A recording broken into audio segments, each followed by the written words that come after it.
I am not a documentary style YouTuber who posts that type of content. I'm just showing the events that happened of a game that I seen and was a part of. So please don't expect that type of content on this channel. My name is Resource, and today I'll be exposing the truth about TruOrDieChiraq. TruOrDieChiraq is a hood-based video game based upon the city of Chicago, Illinois.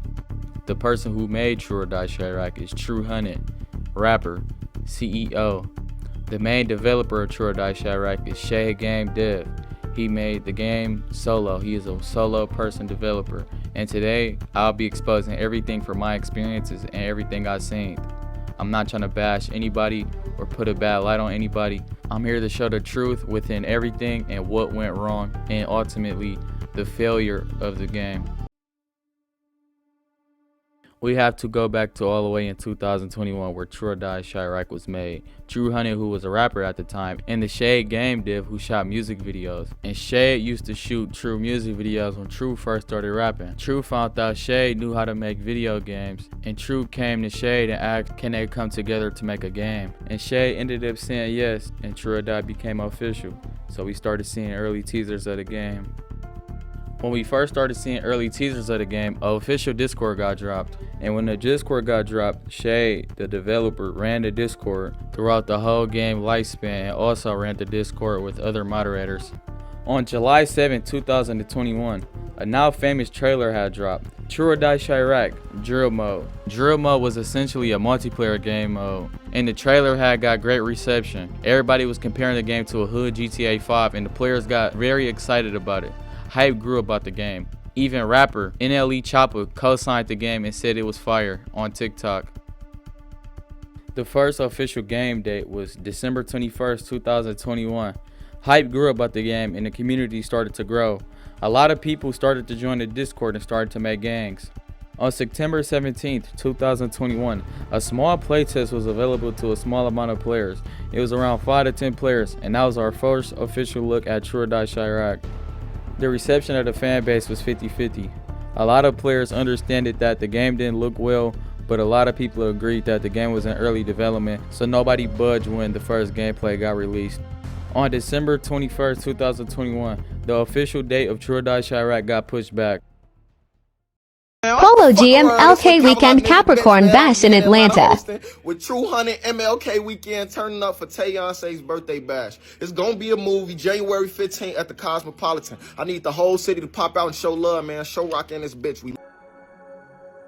Right after the first delay of TruOrDieChiraq, rapper and CEO TruHunnit did a show with well-known artist Polo G. The show was rumored to cost around $35,000 to $100,000, and the show was for TruHunnit's manager, Tayonce. Now Tayonce is TruHunnit's manager, and Tru also has another manager called V. Now V and Tayonce set up all these events for TruHunnit, and V and Tayonce run a media company called Music Life. Now Music Life is a distribution or something that sets up artists to get like deals or whatever. I'm not really sure, but you always see them setting up these events for TruHunnit, and for all these events you always see the TruOrDie get tagged along with it. Now that you know who TruHunnit managers are, let's continue with the story.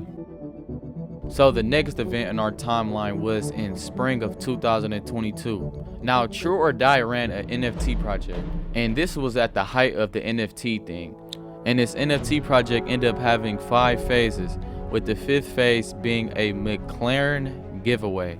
Which obviously the McLaren giveaway didn't happen, and the NFT project did not take off, so nobody then ended up investing into this project. May 16, 2022 was the second official release date for TruOrDieChiraq. This day obviously got pushed back because for 2 reasons. The first reason was that Shade, the developer, wanted to port the game over to Unreal Engine 4 into Unreal Engine 5.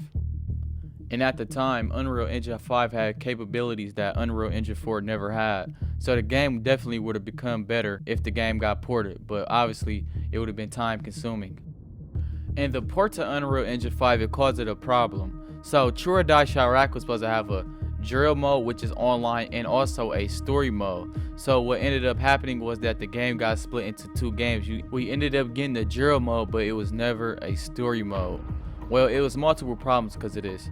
Obviously, the time consumption of doing all of that, with Shay being a solo developer, and also the port to Unreal Engine 4 and 5. And obviously, he had to hold on making the story mode because Drill mode was a multiplayer game, and that's what people really mainly wanted. And everybody's question would start to be, why didn't Tru, the CEO, didn't put more funding behind the game so the progression of the game could get better results and a faster release? So Shay, the developer, decided to make a crowdfunding where players can pay for the game early and play it in a very early state so people won't be upset about not playing. In the rest of 2022, Shay was porting the game over to Unreal Engine 5, and we didn't really hear no updates for TruOrDie. The community started to die.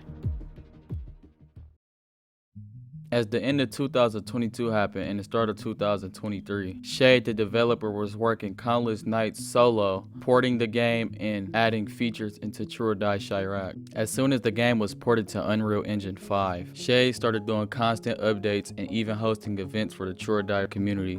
Summer of 2023, the TruOrDie community started to amp up some more. We started to see new teasers of the final beta version of TruOrDieChiraq, with the map having a one-to-one of O-Block to real life into the game. Shay was working hard and showing his full support to the community, and even hearing out players' thoughts and opinions about the game and how they can make it the best product it can be, and also making it realism to Chicago. See, during the crowdfunding and pre-release version of TruOrDieChiraq, it was mostly a roleplay game, focusing on player-to-player RPing, some like 5M. But when the game came out in early access, the game was like a co-op mode where you had to do missions and complete challenges and build your way up throughout the city. The switch from a roleplay game to a co-op game, the change happened because of server issues. From what I'm told, the funding of the game was the issue that we couldn't get a roleplay game and things had to get changed. Initially, the server was a 32-player server where everybody could hop in and have fun, but the server limit and the gameplay changed because of funding. On December 11, 2023, TruOrDieChiraq released quietly. Nobody really knew about the game except for the people who had it wishlisted on Steam.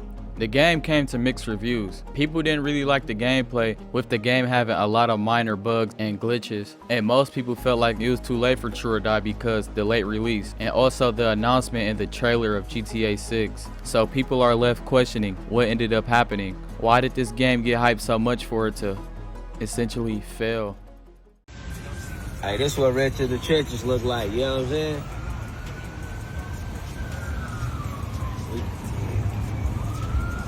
We slide lambs through the mud. Now everybody asking, during the release of TruOrDieChiraq, where was TruHunnit? Well, TruHunnit being the CEO and also a rapper, he was doing a lot of other things besides worrying about the game. You know, TruHunnit trying to get his name up in the rap industry. He was trying to promote his music and invest into his rap career. He invested a lot of money into things such as features, shows, and also events. Him having access to the industry so easily with having manager Vian by his side, he could easily throw some bread and do such things such as sponsor celebrity basketball game with celebrity Jacquees and NBA player Glenn Davis. Now maybe him doing them things, he thought that was a form of promotion, but obviously that didn't work out as nobody really even bought the game. And other things he was also spending his money on is buying chains and buying very expensive vehicles. Now from his Instagram, you can see he just cashed out a lot of money on things that's quote unquote materialistic. I talked to people in the TruOrDie community and they said instead of him buying these features and buying materialistic things and investing into the game, they felt like the game would have been way better and way bigger than what it was. And for me, I'm not gonna tell somebody how to spend their money. If they want to do whatever they want with their money, that's fine. But you know, it's kind of a messed up situation looking back on it and how everything turned out. TruOrDie had the potential to be like a next Saints Row, you know, a hood GTA 5, like a lot of different things and big comparisons to the game. And you know, with the game being out now and how things turned out, you know, obviously that did not live up to that hype. A lot of people felt like if the game went to console, the game would have done way better.